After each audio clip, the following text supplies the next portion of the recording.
August 7th, 1944, 11:29 p.m., south of Caen, Normandy. The night was black enough to feel alive, thick with smoke from burning wheat fields, and Lieutenant General Guy Simons stood inside his command vehicle knowing something was about to go horribly wrong. His heartbeat thudded like a drum against his ribs. Dust drifted from the ceiling with every distant explosion. The air tasted metallic, cold, and sharp. He was already in danger, far more danger than any general should ever be. Simons wasn't supposed to be here. Corps commanders didn't stand this close to the front line during a major assault. But tonight wasn't a normal battle. Tonight was a contradiction. The only way to save thousands of men was to risk losing everything. He looked down at the glowing map board, its red lines trembling with the vibration of engines starting up in the darkness. Hundreds of them. His own creation. His own gamble. And the guilt he never admitted to anyone flickered through him, a memory of the Black Watch Regiment torn apart weeks earlier in daylight because he had obeyed the standard doctrine. One survivor. One. The number haunted him like a ghost. If you skip this moment, you'll miss the exact second the war changed. But why? Why was this cold, distant Canadian commander, the one other Allied generals dismissed, about to unleash something Germany had never seen before? From the German side of the lines, Oberleutnant Erich Weber scanned the silent fields and felt an unease he couldn't explain. The battlefield was too quiet. No Allied artillery preparation. No tank engines. No movement. In every previous battle, the Canadians attacked at dawn. Predictable. Logical. Understandable. But tonight, Weber felt something moving in the dark, something he couldn't see. Back inside Simon's vehicle, the paradox grew heavier.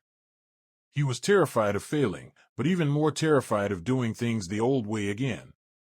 His soldiers respected him but feared him. His officers whispered that he was mechanical, emotionless, a man who treated war like a chessboard. But that wasn't true. He felt everything, every loss, every statistic, every name typed on casualty reports. He just didn't show it. Showing it meant slowing down. Slowing down meant more dead boys. A boom shook the earth. Then another. Then hundreds. 11:30 p.m. The sky erupted as more than 1,000 Allied bombers dropped their payloads in a rolling inferno that turned the horizon orange. Weber dove into a trench as shockwaves rippled across the German front. The ground cracked beneath him. Smoke curled into the air like black claws. He had fought Americans, British, Poles, even French units, but whatever this was, it felt different. Wrong. A storm without warning. Simons inhaled sharply. This was the point of no return. If the timings were off by even a few minutes, the bombers could hit his own men.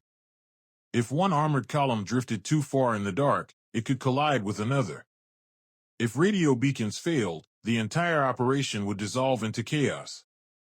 Critics had warned him that this plan could destroy the Canadian Corps in a single night. Then came the moment. A faint rumble. Then a deeper one. Then an entire landscape of sound. From the darkness behind him, 720 armored vehicles began to move. No headlights. No formation lamps. Only compass bearings, tracer boundaries, and faith in a system he built from scratch. Tanks rolled forward like metal ghosts. If you skip this moment, the narrator would whisper again, you'll never understand why German commanders feared this man more than Patton. The smoke from the bombing raid mixed with the cold night air, wrapping the battlefield in a blinding haze. Simons felt the vibrations through his boots, through the hull of the command carrier, through the very ground itself. Each vibration was a life placed in his hands. Enemy POV, Weber clawed his way up the lip of a crater, coughing on dust. The air reeked of cordite and burning earth. Then he froze. He could hear it, engines. Dozens? No. Hundreds. But where were the lights? Where were the silhouettes? Why was everything invisible? What is coming? A soldier beside him yelled. Weber didn't know. and that terrified him. The Allied breakout was dying. Casualties were rising. The Germans held the high ground and saw everything in daylight. But Simons had committed the ultimate heresy: attack when they can't see you. The drums of engines grew louder. A column of Sherman tanks, nearly invisible, rolled past Simon's position, heading straight into the darkness and towards German lines. Every instinct in Simon screamed that something would go wrong. But another voice, cold, calculating, and honest, whispered that this was the only way to save thousands of lives. As the first tank columns disappeared completely into the blackness, Simons whispered to no one, "Let the darkness be our ally." A radio operator turned toward him. "Sir, the Germans still haven't fired." Of course they hadn't. They couldn't see a thing. But something else was coming. Something Simons couldn't predict. A flaw in the plan. A danger he had not calculated. And just as the second wave of armor rolled forward, a desperate voice crackled through the radio. "General, something's wrong up front." Smoke rolled across the battered French hedgerows as dawn tried and failed to break through the thick July overcast. General Guy Simons stepped over a shattered gate, boots sinking into mud mixed with blood, diesel, and the metallic sting of burnt steel. The air vibrated with distant German artillery, a low rumble like an angry god waking from sleep. Yet even in this chaos, Simons walked with a rigid calm that made his officers stare. They whispered about it, the way he seemed carved from stone, untouched by fear, untouched by doubt. But inside, his pulse hammered like every man around him. He just refused to let it win. Across the field, Lieutenant Barrett jogged toward him, helmet dented, breath ragged. "Sir, new reports. Panther tanks repositioning near Verrier's Ridge. They're preparing another counterattack." Simons didn't answer at first. He knelt beside the wreck of a Sherman tank, pressing his fingertips against the still-hot armor. "They're adapting," he murmured. "Good. So will we." A curiosity loop formed instantly. His officers waited for an explanation, but Simons simply stood and walked, forcing them to follow. He preferred silence, preferred watching the battlefield like a living creature. Every sound carried meaning: the ricochet of a sniper round snapping past a medic's helmet, the echo of boots running over broken walls, the wet cough of a wounded soldier trying not to scream. All these details fed his mind like pieces of a violent puzzle. From the German side, another viewpoint unfolded. Oberstleutnant Bremer peered through binoculars at Canadian troops massing behind a farmhouse ruin. "It's him again," he muttered. The Canadian with the unbreakable face. His staff exchanged uneasy looks. Bremer had fought Americans, British, Polish units, but he admitted something he never said aloud: this Canadian general planned differently. He didn't attack like a gentleman. He attacked like he was reading their minds. Back on the Allied line, a young radio operator shouted, "Incoming." Everyone dove as shells slammed into the ridge. Debris exploded upward, raining soil across helmets. Simon's ears rang sharply, a high whistle drowning out all else. His hands trembled for a moment, just a moment, before he clenched them behind his back. He forced himself to stand. A colonel yelled, "Sir, get down." Simons ignored him. "If they see the general crawling, they'll crawl too," he whispered. The battlefield expanded before him, a panorama of death and determination. Flames licked a smashed half-track. Blackened telephone wires sagged like dying vines. A wounded soldier dragged himself by his elbows across gravel, leaving dark streaks behind. Simons knelt beside him, placing a steady hand on his shoulder.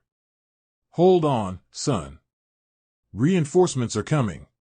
The soldier looked up, eyes glassy, whispering, "They won't stop, sir, the Germans, they're demons on that ridge." "No," Simons replied quietly. "They're men. And men break." Every 20 to 30 seconds, the tension twisted tighter. A runner arrived with news: "General, British armor is delayed. Fog and enemy fire." Another officer added, "If we don't move by noon, the Germans will hit our flank." The moral struggle flickered across Simon's face. He knew what the Germans feared: speed, unpredictability, ruthlessness without cruelty. But he also knew what his men needed: a chance to survive the day. Then came the turning moment. Simons climbed onto a destroyed vehicle and addressed his officers.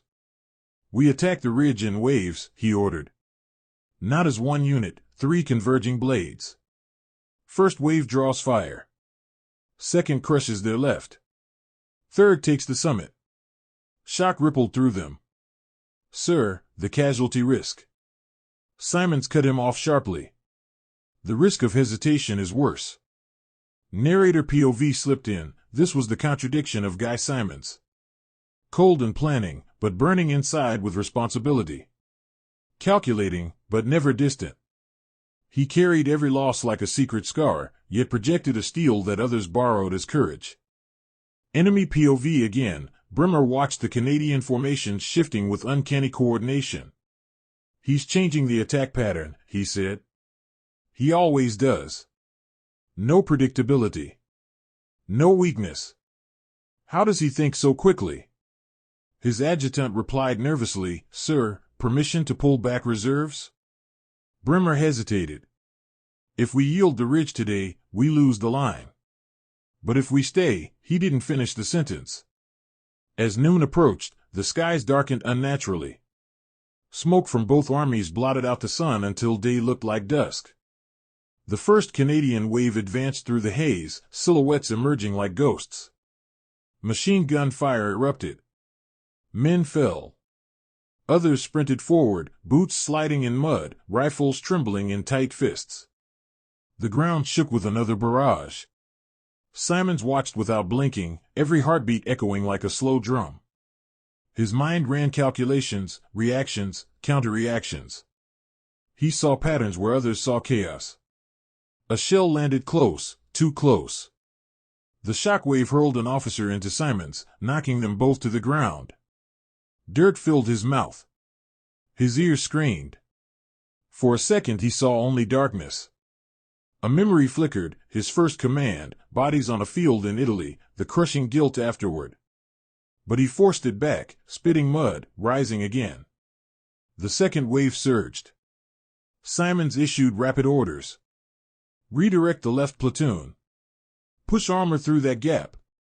Smoke on the ridge, now." His voice, though hoarse, carried a ruthless clarity. Officers scrambled to obey. German lines wavered under the unexpected angle of attack.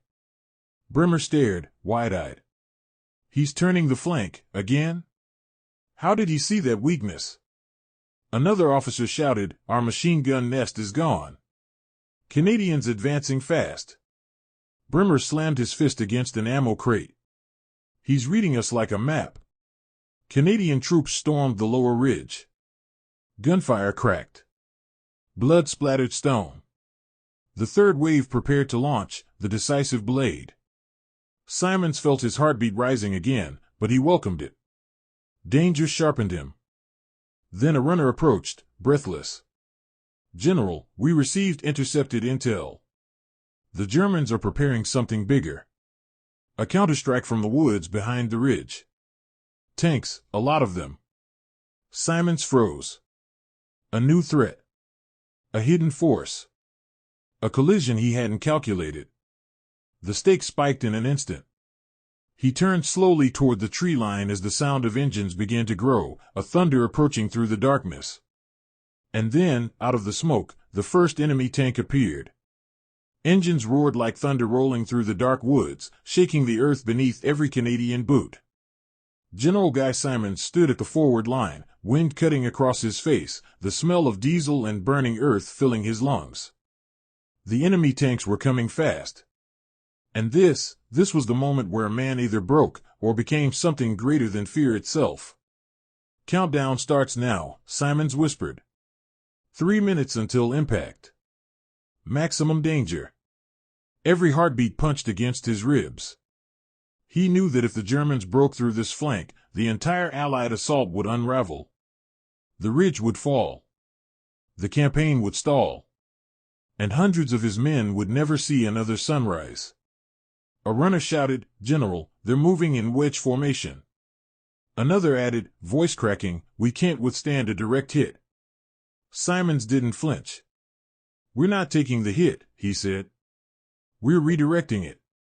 He sprinted toward a mortar team, mud splashing under his heels. "Smoke rounds, dense pattern. Blind them before they clear the tree line." His breath hissed like steam in the cold air. Hands trembled beneath gloves, not with fear, but with the crushing weight of leadership. A young soldier hesitated. "Sir, we might hit our own front line." Simon stared directly into his eyes. "If we hesitate, we definitely die." The first German tank burst from the shadows. A Panther, its armor gleaming under the dim light, its gun already swiveling toward the Canadians. Simons ducked behind a broken wall as the tank fired. The explosion was deafening, ripping stone apart, showering his back with fragments. He tasted dust, metal, and blood. For a moment the world blurred. A flashback slammed into him. Sicily, his first major command, men screaming, smoke curling through olive trees, guilt sinking into his bones like iron. But he exhaled sharply, forcing the memory away. "Not again," he muttered. "Not today."